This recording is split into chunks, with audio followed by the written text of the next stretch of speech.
ਸਾਡੀ ਅੱਜ ਦੀ ਕਹਾਣੀ ਹੈ ਕੁਦਰਤ ਦਾ ਕਰਿਸ਼ਮਾ। ਅੱਜ ਸਵੇਰੇ ਸਵੇਰੇ ਸਿਮਰਨ ਜੀ ਮੰਦਿਰ ਜਾਣੇ ਦੇ ਲਈ ਤਿਆਰ ਹੋ ਗਈ ਸੀ। ਉਹ ਰੋਜ਼ ਨਿਯਮ ਨਾਲ ਮੰਦਿਰ ਜਾਂਦੀ ਸੀ। ਹੁਣੇ ਦਰਵਾਜ਼ਾ ਹਲਕਾ ਜਿਹਾ ਖੁੱਲ੍ਹਿਆ ਹੀ ਸੀ ਕਿ ਉਹਨਾਂ ਦੀ ਨੂੰਹ ਸੁਮਨ ਆਪਣੇ ਪਤੀ ਰਾਜਵੀਰ ਨੂੰ ਕਹਿਣ ਲੱਗੀ, ਮੈਂ ਤਾਂ ਰੋਜ਼ ਸਵੇਰ ਦੀ ਖਟਪਟ ਤੋਂ ਪਰੇਸ਼ਾਨ ਆ ਗਈ ਹਾਂ। ਸਵੇਰੇ ਸਵੇਰੇ ਸੌਣ ਵੀ ਨਹੀਂ ਦਿੰਦੀ ਤੇਰੀ ਮਾਂ। ਆਪ ਤਾਂ ਨਹਾ ਧੋ ਕੇ ਮੰਦਿਰ ਦੇ ਲਈ ਨਿਕਲ ਜਾਂਦੀ ਹੈ ਅਤੇ ਦਿਨ ਭਰ ਮੈਂ ਹੀ ਸਾਰਾ ਕੰਮ ਕਰਨੇ ਵਿੱਚ ਲੱਗੀ ਰਹਿੰਦੀ ਹਾਂ। ਸਾਰੇ ਘਰ ਦਾ ਕੰਮ ਮੈਨੂੰ ਹੀ ਦੇਖਣਾ ਹੁੰਦਾ ਹੈ। ਪਰ ਸੁਮਨ ਇਵੇਂ ਤਾਂ ਨਹੀਂ ਹੈ ਕਿ ਪੂਰੇ ਘਰ ਦਾ ਕੰਮ ਹੀ ਤੂੰ ਹੀ ਕਰਦੀ ਹੈ। ਝਾੜੂ ਪੋਚਾ ਅਤੇ ਬਰਤਨ ਦੇ ਲਈ ਤਾਂ ਕੰਮ ਵਾਲੀ ਬਾਈ ਰੱਖੀ ਹੋਈ ਹੈ ਅਤੇ ਮੈਨੂੰ ਪਤਾ ਹੈ ਕਿ ਸਬਜ਼ੀ ਸਾਫ਼ ਕਰਾਉਣਾ ਅਤੇ ਕੱਟਣਾ ਜੈਸੇ ਕੁਝ ਕੰਮ ਤਾਂ ਮੇਰੀ ਮਾਂ ਕਰਵਾਉਂਦੀ ਹੈ। ਪਰ ਤੂੰ ਹੈ ਕਿ ਸਵੇਰੇ ਸਵੇਰੇ ਚੀਕਣਾ ਸ਼ੁਰੂ ਕਰ ਦਿੰਦੀ ਹੈ। ਅੱਜ ਹੀ ਝਾੜੂ ਪੋਚਾ ਅਤੇ ਬਰਤਨਾਂ ਦੇ ਇਲਾਵਾ ਵੀ ਬਹੁਤ ਸਾਰਾ ਕੰਮ ਹੁੰਦਾ ਹੈ ਘਰ ਵਿੱਚ। ਤੁਹਾਡੀ ਮਾਂ ਤਾਂ ਮੰਦਿਰ ਵਿੱਚ 2 ਘੰਟੇ ਲਗਾ ਕੇ ਆਉਂਦੀ ਹੈ। ਇੰਨੇ ਤੱਕ ਮੈਂ ਸਾਰਾ ਕੰਮ ਨਿਪਟਾ ਚੁੱਕੀ ਹੁੰਦੀ ਹਾਂ। ਮੈਨੂੰ ਤਾਂ ਇੱਕ ਗੱਲ ਸਮਝ ਨਹੀਂ ਆਉਂਦੀ, ਜਦ ਇਹਨਾਂ ਦਾ ਘਰ ਵਿੱਚ ਦਿਲ ਲੱਗਦਾ ਹੀ ਨਹੀਂ ਹੈ ਤਾਂ ਤੁਸੀਂ ਇਹਨਾਂ ਨੂੰ ਕਿਸੇ ਬਿਰਧ ਆਸ਼ਰਮ ਵਿੱਚ ਕਿਉਂ ਨਹੀਂ ਛੱਡ ਆਉਂਦੇ। ਉੱਥੇ ਇਹਨਾਂ ਨੂੰ ਇਹਨਾਂ ਦੀ ਉਮਰ ਦੀ ਸਹੇਲੀਆਂ ਵੀ ਮਿਲ ਜਾਣਗੀਆਂ। ਸੁਮਨ, ਮੈਂ ਤੈਨੂੰ ਕਿੰਨੀ ਵਾਰ ਕਹਿ ਚੁੱਕਿਆ ਹਾਂ, ਮੇਰੀ ਮਾਂ ਦੇ ਬਾਰੇ ਵਿੱਚ ਐਸੀਆਂ ਗੱਲਾਂ ਨਾ ਕਰਿਆ ਕਰ। ਮੈਨੂੰ ਤਾਂ ਸਮਝ ਨਹੀਂ ਆਉਂਦਾ ਕਿ ਮੈਂ ਤੇਰੇ ਨਾਲ ਗੱਲ ਕਰਕੇ ਸਿਰ ਖਪਾਈ ਕਰ ਹੀ ਕਿਉਂ ਰਿਹਾ ਹਾਂ। ਤੇਰਾ ਤਾਂ ਇਹ ਰੋਜ਼ ਦਾ ਕੰਮ ਹੈ। ਹੁਣ ਥੋੜ੍ਹੀ ਦੇਰ ਸ਼ਾਂਤੀ ਨਾਲ ਮੈਨੂੰ ਸੌਣ ਦੇ। ਸਿਮਰਨ ਜੀ ਆਪਣੇ ਪੁੱਤ ਅਤੇ ਨੂੰਹ ਦੀ ਸਾਰੀ ਗੱਲਾਂ ਸੁਣ ਚੁੱਕੀ ਸੀ, ਪਰ ਉਹ ਜਾਣਦੀ ਸੀ ਕਿ ਇਹ ਤਾਂ ਉਹਨਾਂ ਦੀ ਨੂੰਹ ਦਾ ਰੋਜ਼ ਦਾ ਕੰਮ ਹੈ। ਉਸ ਨੇ ਘਰ ਦਾ ਮਾਹੌਲ ਹੀ ਐਸਾ ਬਣਾ ਰੱਖਿਆ ਸੀ ਕਿ ਉੱਥੇ ਕੋਈ ਸ਼ਾਂਤੀ ਨਾਲ ਰਹਿ ਹੀ ਨਹੀਂ ਸਕਦਾ ਸੀ। ਇਸ ਲਈ ਥੋੜ੍ਹੀ ਦੇਰ ਸ਼ਾਂਤੀ ਵਿੱਚ ਰਹਿਣੇ ਦੇ ਲਈ ਸਿਮਰਨ ਜੀ ਮੰਦਿਰ ਚਲੀ ਜਾਇਆ ਕਰਦੀ ਸੀ। ਕਈ ਸਾਲ ਪਹਿਲਾਂ ਉਹਨਾਂ ਦੇ ਪਤੀ ਦੀ ਮੌਤ ਹੋ ਚੁੱਕੀ ਸੀ। ਇਕਲੌਤੇ ਪੁੱਤ ਰਾਜਵੀਰ ਦੇ ਇਲਾਵਾ ਉਹਨਾਂ ਦਾ ਸੀ ਹੀ ਕੌਣ। ਰਾਜਵੀਰ ਉਹਨਾਂ ਨੂੰ ਉਹਨਾਂ ਦੇ ਵਿਆਹ ਦੇ 10 ਸਾਲ ਬਾਅਦ ਮੰਨਤਾਂ ਮੰਗ ਕੇ ਮਿਲਿਆ ਸੀ। ਜੇਕਰ ਉਹ ਉਸਦੇ ਨਾਲ ਨਾ ਰਹਿੰਦੀ ਤਾਂ ਫਿਰ ਕਿੱਥੇ ਜਾਂਦੀ। ਰਾਜਵੀਰ ਵੀ ਆਪਣੀ ਮਾਂ ਦਾ ਪੂਰਾ ਖਿਆਲ ਰੱਖਦਾ ਸੀ।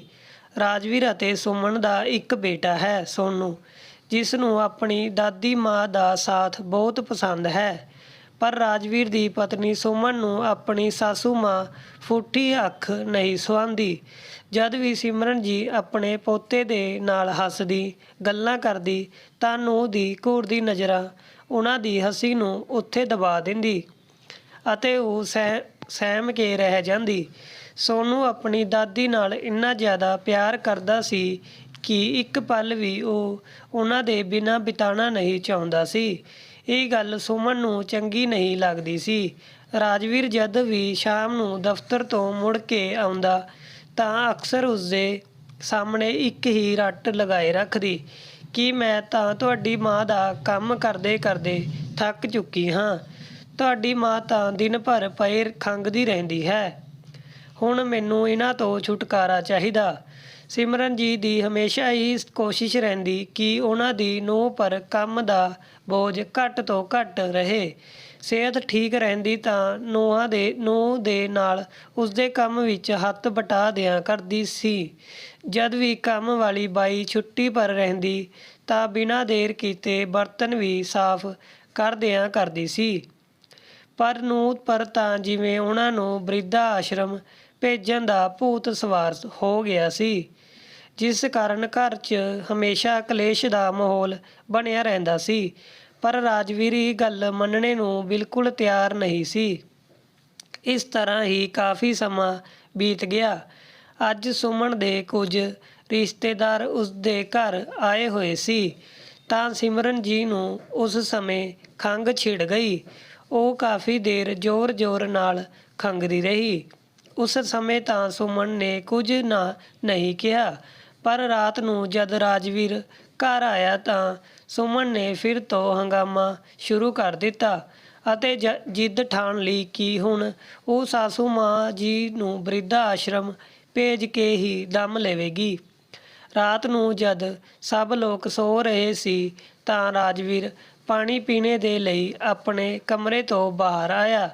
ਦੇਖਿਆ ਤਾਂ ਮਾਂ ਦੇ ਕਮਰੇ ਦੀ ਬੱਤੀ ਚੱਲ ਰਹੀ ਸੀ।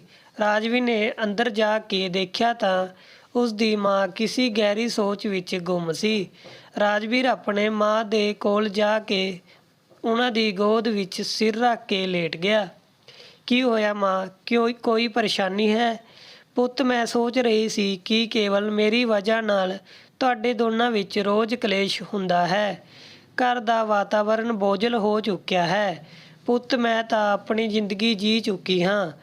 ਹੁਣ ਮੇਰੀ ਕੇਵਲ ਇੱਕ ਹੀ ਇੱਛਾ ਹੈ ਕਿ ਤੁਸੀਂ ਸਭ ਹੱਸੀ ਖੁਸ਼ੀ ਨਾਲ ਰਹੋ।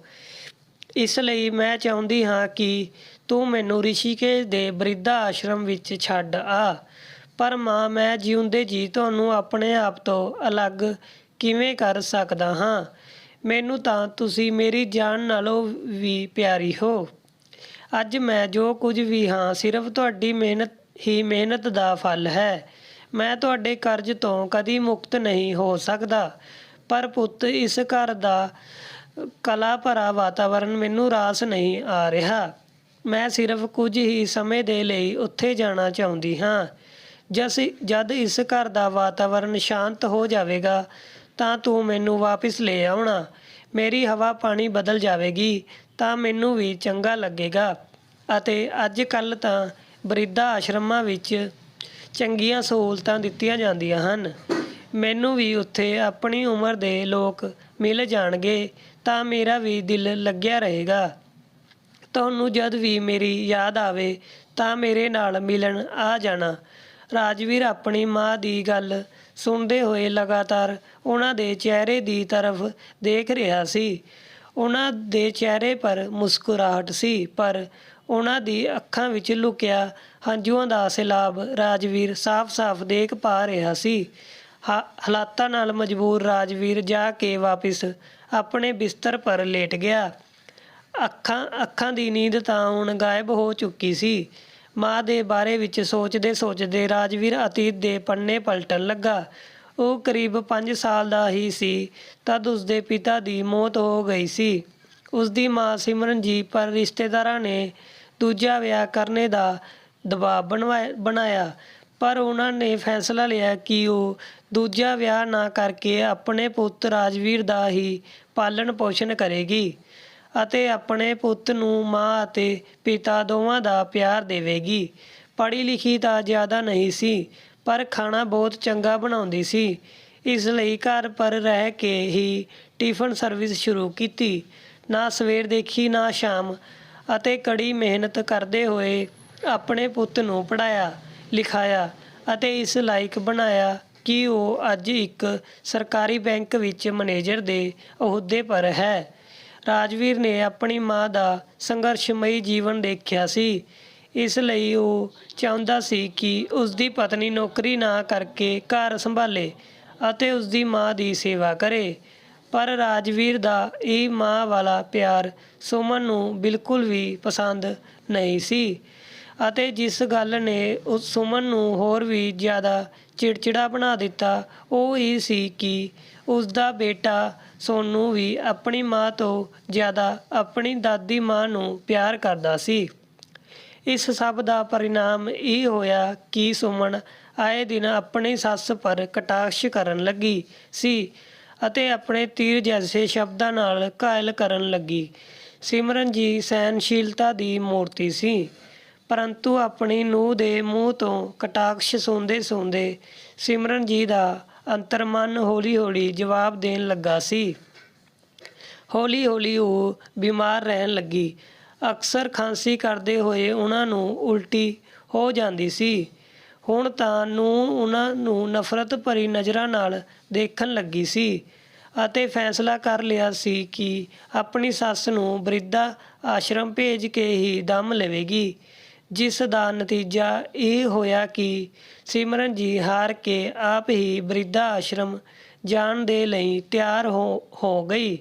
ਰਾਜਵੀਰ ਇਹ ਗੱਲ ਸਮਝ ਗਿਆ ਸੀ ਕਿ ਉਸ ਦੀ ਮਾਂ ਨੂੰ ਇਸ ਘਰ ਵਿੱਚ ਕੁੱਟ-ਕੁੱਟ ਕੇ ਜੀਣਾ ਪੈ ਰਿਹਾ ਹੈ, ਜਿਸ ਕਾਰਨ ਉਹਨਾਂ ਦੀ ਸਿਹਤ ਵਿਗੜ ਰਹੀ ਹੈ।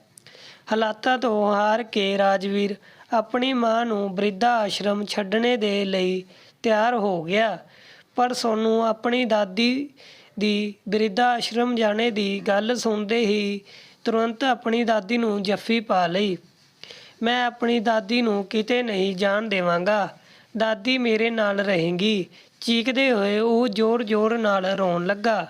ਉਸ ਨੂੰ ਰੋਂਦਾ ਦੇਖ ਰਾਜਵੀਰ ਵੀ ਆਪਣਾ ਦਿਲ ਹਾਰਨ ਲੱਗਾ, ਪਰੰਤੂ ਫਿਰ ਉਸ ਨੇ ਆਪਣੇ ਪੁੱਤ ਨੂੰ ਸਮਝਾਇਆ, ਪੁੱਤ, ਦਾਦੀ ਨੂੰ ਕੁਝ ਸਮੇਂ ਦੇ ਲਈ ਆਰਾਮ ਦੀ ਜ਼ਰੂਰਤ ਹੈ। ਜਦ ਕੁਝ ਸਮੇਂ ਦੇ ਬਾਅਦ ਉਹਨਾਂ ਦੀ ਤਬੀਅਤ ਠੀਕ ਹੋ ਜਾਵੇਗੀ ਤਾਂ ਅਸੀਂ ਉਹਨਾਂ ਨੂੰ ਉੱਥੇ ਤੋਂ ਲੈ ਆਵਾਂਗੇ। ਆਖਿਰਕਾਰ ਦਿਲ ਪਰ ਪੱਥਰ ਰੱਖ ਕੇ ਰਾਜਵੀਰ ਆਪਣੀ ਮਾਂ ਨੂੰ ਬਿਰਧ-ਆਸ਼ਰਮ ਛੱਡ ਆਇਆ।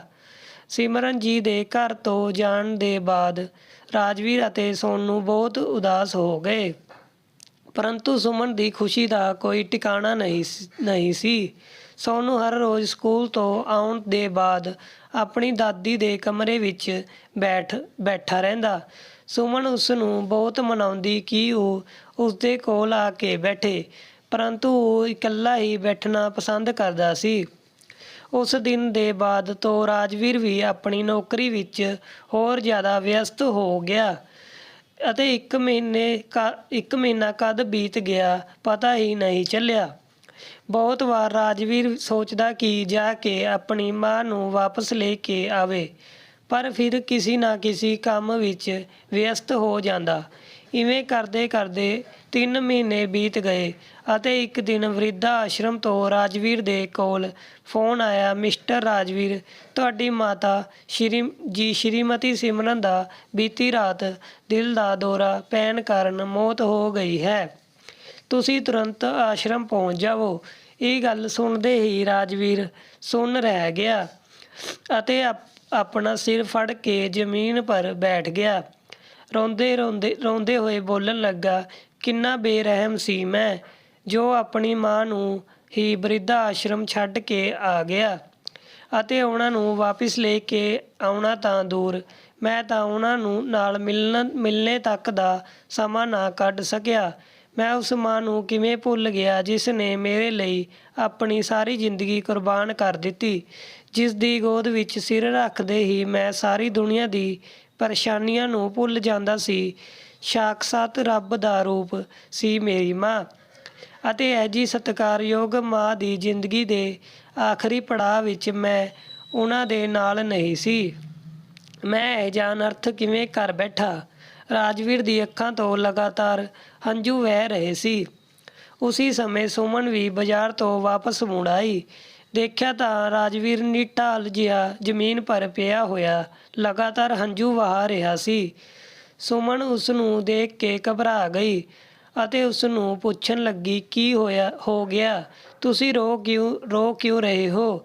ਸੁਮਨ ਨੂੰ ਦੇਖਦੇ ਹੀ ਰਾਜਵੀਰ ਜ਼ੋਰ ਨਾਲ ਚਿਲਾਉਣ ਲੱਗਾ, ਸਭ ਤੇਰਾ ਕੀਤਾ ਧਰਾ ਹੈ, ਇਹ ਕੇਵਲ ਤੇਰੇ ਕਾਰਨ ਹੋਇਆ ਹੈ, ਪਰ ਮੈਂ ਕਿਆ ਕੀਤਾ, ਕੁਝ ਦੱਸੋ ਤਾਂ ਕੀ ਹੋਇਆ। ਸੁਮਨ ਬੋਲੀ ਤਾਂ ਰਾਜਵੀਰ ਭਰੇ ਗਲੇ ਤੋਂ ਬੋਲਿਆ, ਤੂੰ ਮੇਰੀ ਮਾਂ ਤੋਂ ਛੁਟਕਾਰਾ ਚਾਹੁੰਦੀ ਸੀ ਨਾ, ਮਾਂ ਨੇ ਹਮੇਸ਼ਾ ਦੇ ਲਈ ਤੈਨੂੰ ਛੁਟਕਾਰਾ ਦੇ ਦਿੱਤਾ।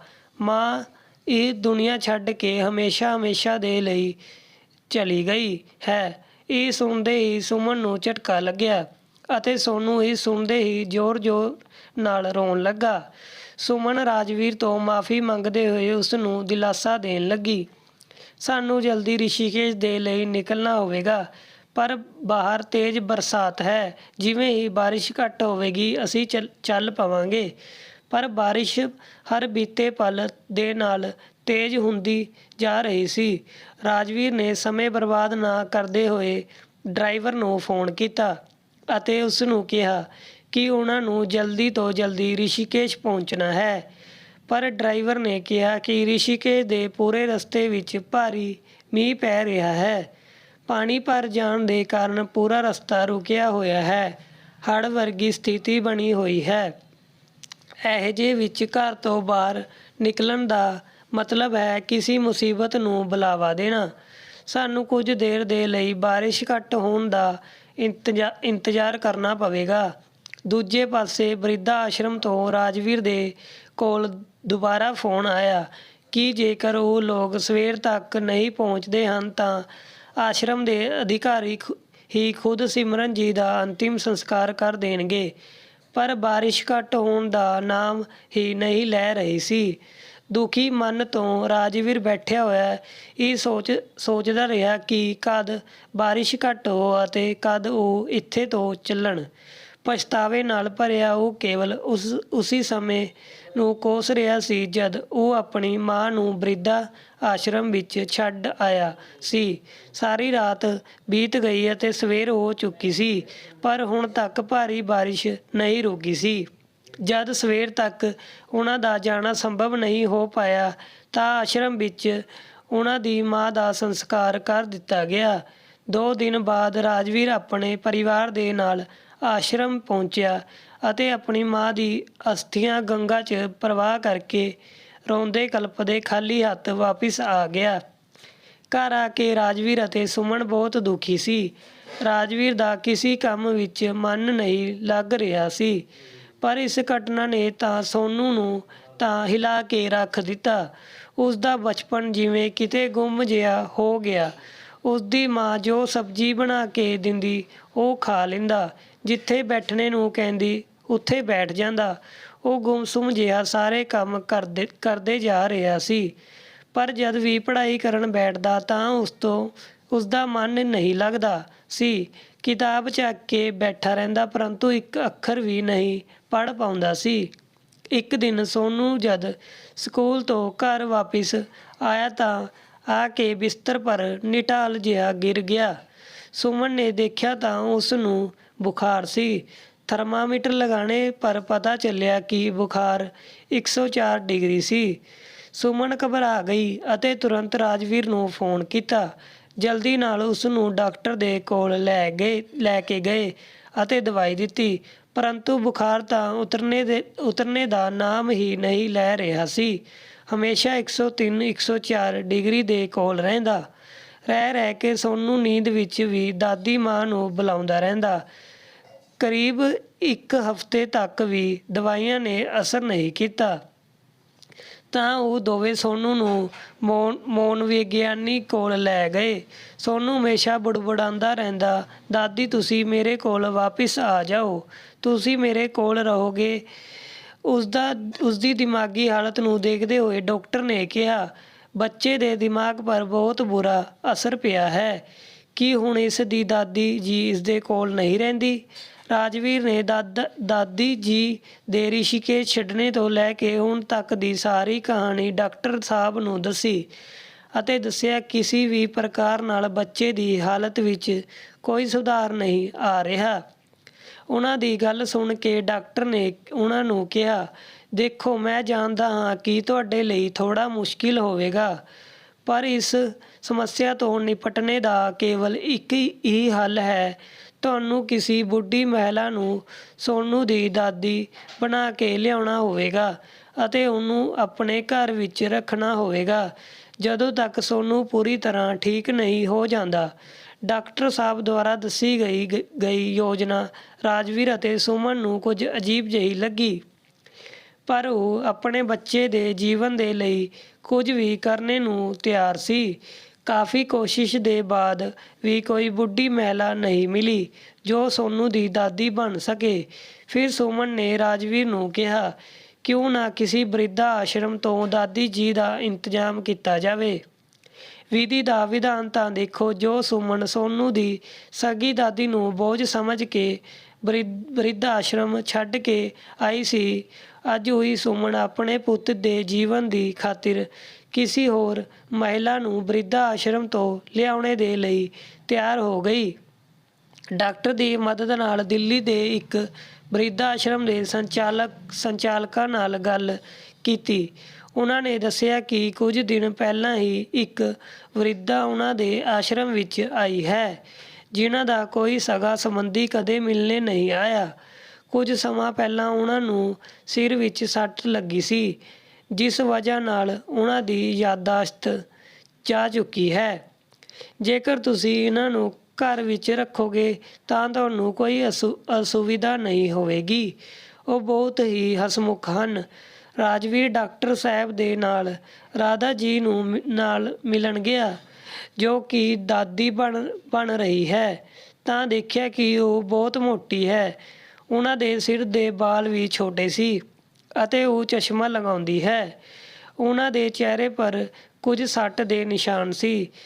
ਉੱਥੇ ਤੋਂ ਆਉਣੇ ਤੋਂ ਬਾਅਦ ਰਾਜਵੀਰ ਨੇ ਡਾਕਟਰ ਸਾਹਿਬ ਨੂੰ ਦੱਸਿਆ, ਮੇਰੀ ਮਾਂ ਦੇ ਵਾਲ ਬਹੁਤ ਲੰਬੇ ਸੀ। ਉਹ ਬਹੁਤ ਹੀ ਪਤਲੀ ਸੀ ਅਤੇ ਚਸ਼ਮਾ ਨਹੀਂ ਲਗਾਉਂਦੀ ਸੀ। ਪਤਾ ਨਹੀਂ ਸੋਨੂੰ ਉਹਨਾਂ ਨੂੰ ਆਪਣੀ ਦਾਦੀ ਮੰਨੇਗਾ ਜਾਂ ਨਹੀਂ। ਤਾਂ ਡਾਕਟਰ ਸਾਹਿਬ ਨੇ ਕਿਹਾ, ਤੁਸੀਂ ਸਭ ਕੁਝ ਮੇਰੇ ਪਰ ਛੱਡ ਦਿਓ। ਡਾਕਟਰ ਸਾਹਿਬ ਨੇ ਰਾਧਾ ਜੀ ਨੂੰ ਆਪਣੇ ਕੋਲ ਬਿਠਾ ਕੇ ਉਹਨਾਂ ਨੂੰ ਸੋਨੂੰ ਨਾਲ ਮਿਲਵਾਇਆ। ਸੋਨੂੰ ਨੇ ਪੁੱਛਿਆ ਕਿ ਤੁਸੀਂ ਤਾਂ ਭਗਵਾਨ ਜੀ ਦੇ ਕੋਲ ਚਲੀ ਗਈ ਸੀ ਨਾ, ਫਿਰ ਤੁਸੀਂ ਵਾਪਸ ਕਿਵੇਂ ਆ ਗਈ ਅਤੇ ਤੁਸੀਂ ਇੰਨੀ ਮੋਟੀ ਕਿਵੇਂ ਹੋ ਗਈ? ਤੁਹਾਡੇ ਵਾਲ ਕਿੱਥੇ ਗਏ? ਡਾਕਟਰ ਨੇ ਕਿਹਾ, ਸੋਨੂੰ ਤੁਸੀਂ ਬਿਮਾਰ ਹੋ ਗਏ ਸੀ ਨਾ, ਇਸ ਲਈ ਭਗਵਾਨ ਜੀ ਨੇ ਇਹਨਾਂ ਨੂੰ ਤੁਹਾਡੇ ਲਈ ਵਾਪਸ ਭੇਜ ਦਿੱਤਾ। ਇੱਥੇ ਆਸ਼ਰਮ ਵਿੱਚ ਇਹਨਾਂ ਨੇ ਆਪਣਾ ਬਹੁਤ ਧਿਆਨ ਰੱਖਿਆ। ਕਾਫੀ ਕਸਰਤ ਕਰਕੇ ਇਹਨਾਂ ਦੀ ਸਿਹਤ ਬਹੁਤ ਚੰਗੀ ਹੋ ਗਈ ਹੈ। ਇਹਨਾਂ ਦੇ ਨਾਲ ਰਹਿ ਕੇ ਤੁਸੀਂ ਵੀ ਇਹਨਾਂ ਦੇ ਵਾਂਗ ਹੀ ਸਿਹਤਮੰਦ ਹੋ ਜਾਵੋਗੇ। ਇਹ ਗੱਲ ਸੁਣ ਕੇ ਸੋਨੂੰ ਬਹੁਤ ਹੀ ਖੁਸ਼ ਹੋਇਆ ਅਤੇ ਦਾਦੀ ਜੀ ਦੇ ਗਲੇ ਲੱਗ ਗਿਆ। ਫਿਰ ਆਪਣੀ ਮਾਂ ਨੂੰ ਕਹਿਣ ਲੱਗਾ, ਮੰਮੀ ਮੈਨੂੰ ਬਹੁਤ ਭੁੱਖ ਲੱਗੀ ਹੈ, ਘਰ ਚਲੋ, ਮੈਂ ਅਤੇ ਦਾਦੀ ਇਕੱਠੇ ਖਾਣਾ ਖਾਵਾਂਗੇ। ਉਸ ਦੀ ਗੱਲ ਸੁਣ ਕੇ ਸੁਮਨ ਮਨ ਹੀ ਮਨ ਬਹੁਤ ਸੰਤੁਸ਼ਟ ਹੋਈ, ਪਰ ਉਸਦੀ ਜ਼ਮੀਰ ਉਸਨੂੰ ਕੋਸ ਰਹੀ ਸੀ ਕਿ ਕਾਸ਼ ਉਹ ਆਪਣੀ ਸੱਸ ਦੇ ਨਾਲ ਦੁਰਵਿਹਾਰ ਨਾ ਕਰਦੀ ਤਾਂ ਉਸ ਨੂੰ ਅੱਜ ਇਹ ਦਿਨ ਨਾ ਦੇਖਣਾ ਪੈਂਦਾ। ਰਾਧਾ ਜੀ ਬਹੁਤ ਜਲਦੀ ਹੀ ਉਸ ਘਰ ਵਿੱਚ ਰਚ ਬਸ ਗਈ ਅਤੇ ਸੋਨੂੰ ਵੀ ਉਹਨਾਂ ਦੇ ਨਾਲ ਬਹੁਤ ਜਲਦੀ ਘੁਲ ਮਿਲ ਗਿਆ। ਸਭ ਕੁਝ ਪਹਿਲਾਂ ਵਾਂਗ ਹੋਣ ਲੱਗਾ, ਪਰ ਸੁਮਨ ਹੁਣ ਪਹਿਲਾਂ ਵਾਂਗ ਨਹੀਂ ਰਹੀ ਸੀ। ਉਹ ਨਾ ਤਾਂ ਦਾਦੀ ਜੀ ਨੂੰ ਕੋਈ ਕੜਵੀ ਗੱਲ ਕਹਿੰਦੀ ਅਤੇ ਨਾ ਹੀ ਉਹਨਾਂ ਨੂੰ ਬੋਝ ਸਮਝਦੀ, ਬਲਕਿ ਉਹਨਾਂ ਦਾ ਪੂਰਾ ਧਿਆਨ ਰੱਖਦੀ। ਪਰ ਸੋਨੂੰ ਨੂੰ ਆਪਣੀ ਦਾਦੀ ਜੀ ਵਿੱਚ ਇੱਕ ਬਦਲਾਅ ਨਜ਼ਰ ਆਇਆ। ਉਹ ਸੋਚਣ ਲੱਗਾ ਕਿ ਉਸਦੀ ਦਾਦੀ ਤਾਂ ਉਸ ਨੂੰ ਹਿੰਦੀ ਵਿਸ਼ਾ ਪੜ੍ਹਾਉਂਦੀ ਸੀ, ਪਰ ਹੁਣ ਉਹ ਸਭ ਕੁਝ ਭੁੱਲ ਗਈ ਹੈ। ਰਾਜਵੀਰ ਨੇ ਉਸ ਨੂੰ ਸਮਝਾਇਆ ਕਿ ਹੁਣ ਦਾਦੀ ਜੀ ਪਹਿਲੇ ਤੋਂ ਜ਼ਿਆਦਾ ਬੁੱਢੀ ਹੋ ਗਈ ਹੈ ਅਤੇ ਇਸ ਉਮਰ ਵਿੱਚ ਯਾਦਾਸ਼ਤ ਕਮਜ਼ੋਰ ਹੋ ਜਾਂਦੀ ਹੈ, ਇਸ ਲਈ ਤੈਨੂੰ ਪੜ੍ਹਾ ਨਹੀਂ ਪਾਉਂਦੀ ਹੈ।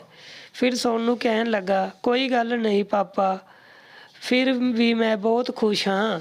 ਹੁਣ ਮੰਮੀ ਵੀ ਦਾਦੀ ਜੀ ਨੂੰ ਝਿੜਕਦੀ ਨਹੀਂ ਹੈ। ਰਾਜਵੀਰ ਦੇ ਮਨ ਵਿੱਚ ਇੱਕ ਬਹੁਤ ਵੱਡੀ ਕਸਕ ਸੀ ਕਿ ਕਾਸ਼ ਐਸਾ ਵਾਤਾਵਰਨ ਮੇਰੀ ਮਾਂ ਦੇ ਸਮੇਂ ਵਿੱਚ ਵੀ ਹੁੰਦਾ। ਉਸ ਨੂੰ ਰਹਿ ਕੇ ਆਪਣੀ ਮਾਂ ਦੀ ਯਾਦ ਪਰੇਸ਼ਾਨ ਕਰਦੀ ਰਹਿੰਦੀ ਅਤੇ ਬਾਰ-ਬਾਰ ਉਸਦਾ ਮਨ ਦੋਸ਼ਾਂ ਨਾਲ ਭਰ ਉੱਠਦਾ ਸੀ। ਕਦੀ-ਕਦੀ ਇਕੱਲੇ ਵਿੱਚ ਦੁੱਖ ਨਾਲ ਕਾਤਰ ਹੋ ਉਸਦੀ ਅੱਖਾਂ ਵਿੱਚ ਹੰਝੂ ਆ ਜਾਂਦੇ ਸੀ। ਅੱਜ ਰਾਜਵੀਰ ਸਵੇਰੇ ਉੱਠਿਆ ਤਾਂ ਆਪਣੀ ਮਾਂ ਨੂੰ ਯਾਦ ਕਰਕੇ ਉਦਾਸ ਹੋ ਗਿਆ। ਫਿਰ ਸੋਨੂੰ ਉਸਦੇ ਸਾਹਮਣੇ ਮੁਸਕਰਾਉਂਦਾ ਚਿਹਰਾ ਲੈ ਕੇ ਆ ਗਿਆ। ਕੀ ਪਾਪਾ ਤੁਸੀਂ ਰੋ ਰਹੇ ਹੋ? ਹੁਣ ਤਾਂ ਦਾਦੀ ਵੀ ਸਾਡੇ ਕੋਲ ਆ ਗਈ ਹੈ। ਪਾਪਾ, ਮੇਰੇ ਕੋਲ ਤੁਹਾਡੀ ਉਦਾਸੀ ਦੂਰ ਕਰਨ ਦਾ ਇੱਕ ਬਹੁਤ ਚੰਗਾ ਆਈਡੀਆ ਹੈ। ਅੱਜ ਤੁਸੀਂ ਦਫ਼ਤਰ ਨਹੀਂ ਜਾਓਗੇ। ਅੱਜ ਅਸੀਂ ਸਭ ਸ਼ੋਪਿੰਗ ਪਰ ਚੱਲਾਂਗੇ। ਮੇਰੀ ਅਤੇ ਦਾਦੀ ਦੀ ਮਨਪਸੰਦ ਚੀਜ਼ਾਂ ਖਰੀਦ ਕੇ ਲਿਆਵਾਂਗੇ ਅਤੇ ਸ਼ਾਮ ਨੂੰ ਅਸੀਂ ਸਭ ਪਾਰਕ ਜਾਵਾਂਗੇ। ਰਾਜਵੀਰ ਵੀ ਬਹੁਤ ਉਦਾਸ ਸੀ ਤਾਂ ਕੁਝ ਦੇਰ ਸੋਚ ਕੇ ਬੋਲਿਆ, ਚਲੋ ਭਾਈ, ਅੱਜ ਤੁਹਾਡੀ ਗੱਲ ਮੰਨ ਹੀ ਲੈਂਦੇ ਹਾਂ। ਇੰਨਾ ਸੁਣਦੇ ਹੀ ਸੋਨੂੰ ਖੁਸ਼ੀ ਨਾਲ ਉਛਲ ਪਿਆ। ਸਾਰੇ ਲੋਕ ਜਲਦੀ ਨਾਲ ਤਿਆਰ ਹੋ ਕੇ ਸ਼ੋਪਿੰਗ ਦੇ ਲਈ ਨਿਕਲ ਗਏ। ਸਾਰਿਆਂ ਦਾ ਦਿਲ ਉਤਸ਼ਾਹ ਅਤੇ ਖੁਸ਼ੀ ਨਾਲ ਭਰਿਆ ਹੋਇਆ ਸੀ। ਸ਼ੋਪਿੰਗ ਦੇ ਬਾਅਦ ਉਹਨਾਂ ਨੇ ਰੈਸਟੋਰੈਂਟ ਵਿੱਚ ਖਾਣਾ ਖਾਇਆ ਅਤੇ ਸ਼ਾਮ ਨੂੰ ਪਾਰਕ ਵਿੱਚ ਬਹੁਤ ਮਸਤੀ ਕੀਤੀ। ਜਦ ਘਰ ਵਾਪਿਸ ਆਉਣ ਦਾ ਸਮਾਂ ਹੋਇਆ ਤਾਂ ਸਾਰੇ ਲੋਕ ਗੱਡੀ ਵਿੱਚ ਬੈਠਣ ਲੱਗੇ। ਰਾਜਵੀਰ ਅਤੇ ਸੁਮਨ ਗੱਡੀ ਵਿੱਚ ਬੈਠ ਚੁੱਕੇ ਸੀ ਅਤੇ ਦਾਦੀ ਜੀ ਜਿਵੇਂ ਹੀ ਗੱਡੀ ਦਾ ਦਰਵਾਜ਼ਾ ਖੋਲ੍ਹਣ ਲੱਗੀ ਤਾਂ ਸੋਨੂ ਨੇ ਦੇਖਿਆ ਕਿ ਸੜਕ ਦੇ ਦੂਸਰੀ ਤਰਫ ਆਈਸਕ੍ਰੀਮ ਪਾਰਲਰ ਸੀ। ਉਸਨੇ ਆਪਣੀ ਦਾਦੀ ਨੂੰ ਕਿਹਾ, ਦਾਦੀ ਆਈਸਕ੍ਰੀਮ ਖਾਣੀ ਹੈ, ਚਲੋ ਨਾ। ਇਹ ਜਿਹਾ ਕਹਿੰਦੇ ਹੀ ਉਹ ਉਹਨਾਂ ਦਾ ਹੱਥ ਫੜ ਕੇ ਤੇਜ਼ੀ ਨਾਲ ਦੌੜਨ ਲੱਗਾ। ਦਾਦੀ ਨੇ ਦੇਖਿਆ ਸਾਹਮਣੇ ਤੋਂ ਤੇਜ਼ ਗਤੀ ਦੀ ਕਾਰ ਬੇਕਾਬੂ ਹੋ ਕੇ ਆ ਰਹੀ ਸੀ ਅਤੇ ਸੋਨੂ ਨੂੰ ਬਚਾਉਣ ਦੇ ਇਰਾਦੇ ਨਾਲ ਉਹਨਾਂ ਨੇ ਉਸਦਾ ਹੱਥ ਤੇਜ਼ੀ ਨਾਲ ਪਿੱਛੇ ਦੀ ਤਰਫ ਖਿੱਚਿਆ। ਸੋਨੂ ਤਾਂ ਕਾਰ ਤੋਂ ਬਚ ਗਿਆ, ਪਰ ਦਾਦੀ ਮਾਂ ਨੂੰ ਗੱਡੀ ਨਾਲ ਟੱਕਰ ਲੱਗ ਗਈ। ਉਹ ਕੁਝ ਦੂਰੀ ਪਰ ਜਾ ਕੇ ਗਿਰੀ ਅਤੇ ਉਹਨਾਂ ਦੇ ਸਿਰ ਤੋਂ ਖੂਨ ਦੀ ਧਾਰਾ ਨਿਕਲ ਗਈ। ਸੁਮਨ ਅਤੇ ਰਾਜਵੀਰ ਇੱਕਦਮ ਘਬਰਾ ਗਏ। ਇੱਕ ਪਲ ਵੀ ਦੇਰੀ ਕੀਤੇ ਬਿਨਾਂ ਉਹ ਉਹਨਾਂ ਨੂੰ ਲੈ ਕੇ ਨੇੜੇ ਦੇ ਹਸਪਤਾਲ ਵਿੱਚ ਪਹੁੰਚੇ। ਉਹਨਾਂ ਨੇ ਬਿਰਧ ਆਸ਼ਰਮ ਦੇ ਸੰਚਾਲਕ ਨੂੰ ਵੀ ਜਲਦੀ ਹਸਪਤਾਲ ਆਉਣ ਲਈ ਕਿਹਾ। ਡਾਕਟਰ ਨੇ ਤੁਰੰਤ ਉਹਨਾਂ ਦਾ ਇਲਾਜ ਸ਼ੁਰੂ ਕਰ ਦਿੱਤਾ ਅਤੇ ਦੱਸਿਆ ਕਿ ਉਹਨਾਂ ਨੂੰ ਸਿਰ ਵਿੱਚ ਜ਼ਿਆਦਾ ਸੱਟ ਲੱਗੀ ਹੈ, ਜਦਕਿ ਸਰੀਰ ਪਰ ਜ਼ਿਆਦਾ ਸੱਟਾਂ ਨਹੀਂ ਹਨ। ਕੁਝ ਸਮੇਂ ਬਾਅਦ ਬਿਰਧ ਆਸ਼ਰਮ ਦੇ ਸੰਚਾਲਕ ਵੀ ਪਹੁੰਚ ਗਏ। ਰਾਜਵੀਰ ਨੇ ਦੇਖਿਆ ਕਿ ਦਾਦੀ ਜੀ ਦੇ ਬੁੱਲ੍ਹ ਕੰਬਣ ਲੱਗੇ ਸੀ ਅਤੇ ਉਹ ਰਾਜੂ ਰਾਜੂ ਬੋਲਣ ਲੱਗੀ। ਰਾਜਵੀਰ ਨੂੰ ਇਹ ਸ਼ਬਦ ਸੁਣ ਕੇ ਆਪਣੇ ਕੰਨਾਂ ਪਰ ਵਿਸ਼ਵਾਸ ਨਹੀਂ ਹੋਇਆ, ਕਿਉਂਕਿ ਇਹ ਉਸਦੇ ਬਚਪਨ ਦਾ ਨਾਮ ਹੈ ਅਤੇ ਇਸ ਨਾਮ ਤੋਂ ਸਿਰਫ ਉਸ ਨੂੰ ਉਸਦੀ ਮਾਂ ਹੀ ਬੁਲਾਉਂਦੀ ਸੀ। ਬਿਰਧ ਆਸ਼ਰਮ ਦਾ ਸੰਚਾਲਕ ਤੁਰੰਤ ਹੀ ਸਾਰਾ ਮਸਲਾ ਸਮਝ ਗਿਆ ਅਤੇ ਬੋਲਿਆ, ਕੁਝ ਸਮੇਂ ਪਹਿਲਾਂ ਇਹਨਾਂ ਮਾਤਾ ਜੀ ਦਾ ਐਕਸੀਡੈਂਟ ਹੋ ਗਿਆ ਸੀ। ਉਹਨਾਂ ਦੇ ਸਿਰ ਪਰ ਗੰਭੀਰ ਸੱਟ ਆਈ ਸੀ, ਜਿਸ ਨਾਲ ਉਹਨਾਂ ਦੀ ਯਾਦਾਸ਼ਤ ਚਲੀ ਗਈ ਸੀ। ਮੈਨੂੰ ਲੱਗਦਾ ਹੈ ਕਿ ਵਾਪਿਸ ਉਸੀ ਜਗ੍ਹਾ ਸੱਟ ਲੱਗਣ ਕਾਰਨ ਉਹਨਾਂ ਦੀ ਯਾਦਾਸ਼ਤ ਵਾਪਿਸ ਮੁੜ ਆਈ ਹੈ। ਥੋੜ੍ਹੀ ਦੇਰ ਵਿੱਚ ਦਾਦੀ ਜੀ ਨੂੰ ਹੋਸ਼ ਆ ਗਿਆ ਅਤੇ ਉਹਨਾਂ ਨੇ ਸਭ ਨੂੰ ਪਹਿਚਾਣ ਲਿਆ ਅਤੇ ਰਾਜਵੀਰ ਨੂੰ ਦੇਖਦੇ ਹੀ ਉਹਨਾਂ ਦੀ ਅੱਖਾਂ ਵਿੱਚ ਹੰਝੂ ਆ ਗਏ। ਰਾਜਵੀਰ ਤੁਰੰਤ ਆਪਣੀ ਮਾਂ ਨਾਲ ਲਿਪਟ ਗਿਆ ਅਤੇ ਰੋਂਦੇ ਹੋਏ ਬੋਲਿਆ, ਮਾਂ, ਹੁਣ ਅਸੀਂ ਕਦੀ ਵੀ ਵੱਖ ਨਹੀਂ ਹੋਵਾਂਗੇ। ਮੌਤ ਵੀ ਸਾਡੇ ਪਿਆਰ ਦੇ ਸਾਹਮਣੇ ਹਾਰ ਗਈ ਹੈ ਮਾਂ, ਕਿਉਂਕਿ ਜਿਸ ਇਨਸਾਨ ਦਾ ਦਹਿ ਸੰਸਕਾਰ ਹੋ ਚੁੱਕਿਆ ਹੋਵੇ ਉਹ ਇਨਸਾਨ ਸਾਕਸ਼ਾਤ ਜਿੰਦਾ ਸਾਹਮਣੇ ਹੋ ਤਾਂ ਇਸ ਤੋਂ ਵੱਡੀ ਹੈਰਾਨੀ ਇਸ ਸੰਸਾਰ ਵਿੱਚ ਕੀ ਹੋਵੇਗੀ। ਆਪਣੇ ਪੁੱਤ ਸੋਨੂ ਨੂੰ ਰਾਜਵੀਰ ਦੇਖ ਕੇ ਬੋਲਿਆ, ਪੁੱਤ, ਤੁਹਾਡੀ ਦਾਦੀ ਹੁਣ ਬਿਲਕੁਲ ਠੀਕ ਹਨ। ਸੋਨੂ ਇਹ ਸੁਣ ਕੇ ਖੁਸ਼ੀ ਦੇ ਮਾਰੇ ਉਛਲ ਪਿਆ ਅਤੇ ਸੌਰੀ ਦਾਦੀ ਕਹਿ ਕੇ ਆਪਣੀ ਦਾਦੀ ਨਾਲ ਲਿਪਟ ਗਿਆ। ਸੁਮਨ ਵੀ ਰੋਂਦੇ ਰੋਂਦੇ ਸੱਸ ਤੋਂ ਆਪਣੇ ਵਿਵਹਾਰ ਦੇ ਲਈ ਮਾਫ਼ੀ ਮੰਗਣ ਲੱਗੀ। ਇਸ ਮਾਹੌਲ ਨੂੰ ਦੇਖ ਕੇ ਉੱਥੇ ਖੜੇ ਸਾਰੇ ਲੋਕਾਂ ਦਾ ਮਨ ਭਰ ਆਇਆ। ਸਾਰੇ ਲੋਕ ਰਾਜਵੀਰ ਅਤੇ ਉਸਦੇ ਪਰਿਵਾਰ ਨੂੰ ਖੂਬ ਵਧਾਈ ਦੇ ਰਹੇ ਸੀ। ਪੂਰੇ ਪਰਿਵਾਰ ਦੀ ਖੁਸ਼ੀ ਦਾ ਟਿਕਾਣਾ ਨਹੀਂ ਸੀ, ਪਰ ਹੈਰਾਨੀ ਦੀ ਗੱਲ ਤਾਂ ਇਹ ਸੀ ਕਿ ਆਸ਼ਰਮ ਵਾਲਿਆਂ ਤੋਂ ਇੰਨੀ ਵੱਡੀ ਗਲਤੀ ਹੋਈ ਕਿਵੇਂ। ਇਹ ਜਾਣਨ ਦੇ ਲਈ ਰਾਜਵੀਰ ਨੇ ਰਿਸ਼ੀਕੇਸ਼ ਦੇ ਆਸ਼ਰਮ ਵਿੱਚ ਫੋਨ ਕੀਤਾ ਅਤੇ ਪੂਰੀ ਘਟਨਾ ਦੱਸੀ ਅਤੇ ਗਲਤੀ ਕਿੱਥੇ ਹੋਈ ਇਸ ਦੀ ਜਾਣਕਾਰੀ ਮੰਗੀ ਤਾਂ ਅਗਲੇ ਦਿਨ ਸੰਚਾਲਕ ਨੇ ਆ ਕੇ ਜੋ ਕੁਝ ਦੱਸਿਆ ਉਹ ਹੈਰਾਨ ਕਰਨ ਵਾਲੀ ਗੱਲ ਸੀ। ਆਸ਼ਰਮ ਵਿੱਚ ਸਿਮਰਨ ਨਾਮ ਦੀ 2 ਔਰਤਾਂ ਸੀ। ਮੌਤ ਸਿਮਰਨ ਅਰੋੜਾ ਦੀ ਹੋਈ ਸੀ। ਇਤਫਾਕ ਦੀ ਗੱਲ ਸੀ ਕਿ ਜਿਸ ਦਿਨ ਸਿਮਰਨ ਅਰੋੜਾ ਦੀ ਮੌਤ ਹੋਈ ਉਸੇ ਦਿਨ ਹੀ ਤੁਹਾਡੀ ਮਾਂ ਜੀ ਯਾਨੀ ਕਿ ਸਿਮਰਨ ਕੌਰ ਜੀ ਦਾ ਪੈਰ ਫਿਸਲ ਜਾਣੇ ਦੇ ਕਾਰਨ ਸਿਰ ਵਿੱਚ ਸੱਟ ਲੱਗੀ ਸੀ। ਕਿਉਂਕਿ ਸੱਟ ਗਹਿਰੀ ਸੀ, ਇਸ ਲਈ ਇਲਾਜ ਦੇ ਲਈ ਉਹਨਾਂ ਨੂੰ ਦਿੱਲੀ ਦੇ ਹਸਪਤਾਲ ਵਿੱਚ ਭੇਜਿਆ ਗਿਆ ਅਤੇ ਇਲਾਜ ਦੇ ਬਾਅਦ ਉਹਨਾਂ ਨੂੰ ਉੱਥੇ ਦੇ ਹੀ ਬਿਰਧ ਆਸ਼ਰਮ ਵਿੱਚ ਰੱਖਿਆ ਗਿਆ। ਸਿਮਰਨ ਅਰੋੜਾ ਜੀ ਦਾ ਕੋਈ ਵੀ ਸਗਾ ਸੰਬੰਧੀ ਨਹੀਂ ਸੀ ਅਤੇ ਆਸ਼ਰਮ ਦੇ ਪ੍ਰਮੁੱਖ ਦੇਖ ਰੇਖ ਕਰਨ ਵਾਲੇ ਮਿਸ਼ਰਾ ਜੀ ਦੀ ਬਦਲੀ ਹੋ ਚੁੱਕੀ ਸੀ। ਉਹਨਾਂ ਦੀ ਜਗ੍ਹਾ ਪਰ ਜੋ ਨਵੇਂ ਸੱਜਣ ਆਏ ਸੀ, ਉਹਨਾਂ ਦੀ ਅਣਦੇਖੀ ਦੇ ਕਾਰਨ ਰਜਿਸਟਰ ਵਿੱਚ ਨਾਮ ਦੇ ਨਾਲ ਦਿੱਤੇ ਗਏ ਵਿਵਰਨਾਂ ਪਰ ਧਿਆਨ ਨਾ ਦੇਣੇ ਦੇ ਕਾਰਨ ਇਹ ਸਥਿਤੀ ਬਣੀ। ਦਿੱਲੀ ਦੇ ਬਿਰਧਾ ਆਸ਼ਰਮ ਵਿੱਚ ਤੁਹਾਡੀ ਮਾਤਾ ਜੀ ਰਾਧਾ ਜੀ ਦੇ ਨਾਮ ਨਾਲ ਹੀ ਪ੍ਰਸਿੱਧ ਹੋ ਗਈ, ਕਿਉਂਕਿ ਅੱਖ ਖੋਲ੍ਹਣੇ ਦੇ ਬਾਅਦ ਉਹ ਹਮੇਸ਼ਾ ਰਾਧੇ ਰਾਧੇ ਬੋਲਦੀ ਰਹਿੰਦੀ ਸੀ। ਠੀਕ ਹੋਣੇ ਦੇ ਬਾਅਦ ਯਾਦਾਸ਼ਤ ਕਮਜ਼ੋਰ ਅਤੇ ਜ਼ਿਆਦਾ ਮਸਤ ਰਹਿਣੇ ਦੇ ਕਾਰਨ ਇਹਨਾਂ ਦਾ ਸਰੀਰ ਮੋਟਾ ਹੋ ਗਿਆ।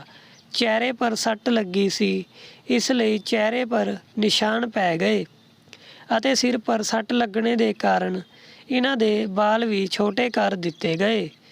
ਨਜ਼ਰ ਕਮਜ਼ੋਰ ਹੋਣ ਕਾਰਨ ਅੱਖਾਂ ਪਰ ਚਸ਼ਮਾ ਚੜ੍ਹ ਗਿਆ।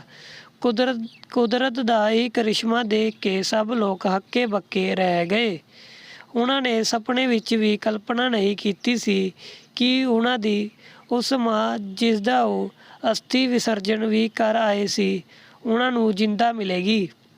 ਪਰੰਤੂ ਹੁਣ ਉਹਨਾਂ ਦੀ ਗੈਰਹਾਜ਼ਰੀ ਵਿੱਚ ਉਹਨਾਂ ਦਾ ਪਰਿਵਾਰ ਵਿੱਚ ਮਹੱਤਵ ਸਾਰੇ ਲੋਕ ਜਾਣ ਚੁੱਕੇ ਸੀ ਤੇ ਦੂਜੇ ਪਾਸੇ ਸੁਮਨ ਇਹ ਸੋਚ ਕੇ ਸ਼ਰਮ ਨਾਲ ਡੁੱਬੀ ਜਾ ਰਹੀ ਸੀ ਕਿ ਜਿਸ ਮਾਂ ਨੂੰ ਉਹ ਬੋਝ ਸਮਝ ਕੇ ਬਿਰਧਾ ਆਸ਼ਰਮ ਛੱਡ ਕੇ ਆਈ ਸੀ, ਅੱਜ ਅਸਲ ਵਿੱਚ ਉਸੀ ਮਾਂ ਨੇ ਉਸਦੇ ਪੁੱਤ ਨੂੰ ਜੀਵਨ ਦਾਨ ਦਿੱਤਾ ਸੀ। ਰਾਜਵੀਰ ਅਤੇ ਸੁਮਨ ਦੋਨੋਂ ਮਨ ਹੀ ਮਨ ਇਸ ਘਟਨਾ ਦੇ ਲਈ ਆਪਣੇ ਆਪ ਨੂੰ ਦੋਸ਼ੀ ਮੰਨ ਰਹੇ ਸੀ, ਪਰੰਤੂ ਦੂਸਰੀ ਤਰਫ ਉਹਨਾਂ ਦੇ ਮਨ ਵਿੱਚ ਤਸੱਲੀ ਸੀ ਕਿ ਅੱਜ ਦਾਦੀ ਮਾਂ ਦੇ ਕਾਰਨ ਹੀ ਉਹਨਾਂ ਦਾ ਪੁੱਤ ਸੋਨੂੰ ਉਹਨਾਂ ਦੇ ਸਾਹਮਣੇ ਸਹੀ ਸਲਾਮਤ ਖੜਾ ਸੀ। ਅੱਜ ਸੱਚਮੁੱਚ ਦਾਦੀ ਮਾਂ ਅਤੇ ਸੋਨੂੰ ਦੋਨਾਂ ਦਾ ਪੁਨਰ ਜਨਮ ਹੋਇਆ ਸੀ। ਖੂਨ ਦੇ ਰਿਸ਼ਤੇ ਕਿੰਨੇ ਮਜ਼ਬੂਤ ਹੁੰਦੇ ਹਨ, ਅੱਜ ਇਸ ਘਟਨਾ ਨੇ ਸਿੱਧ ਕਰ ਦਿੱਤਾ ਸੀ। ਵੀਡੀਓ ਕਿਵੇਂ ਲੱਗੀ, ਲਾਈਕ ਕਮੈਂਟ ਜ਼ਰੂਰ ਕਰਕੇ ਦੱਸਿਓ ਜੀ। ਧੰਨਵਾਦ ਜੀ।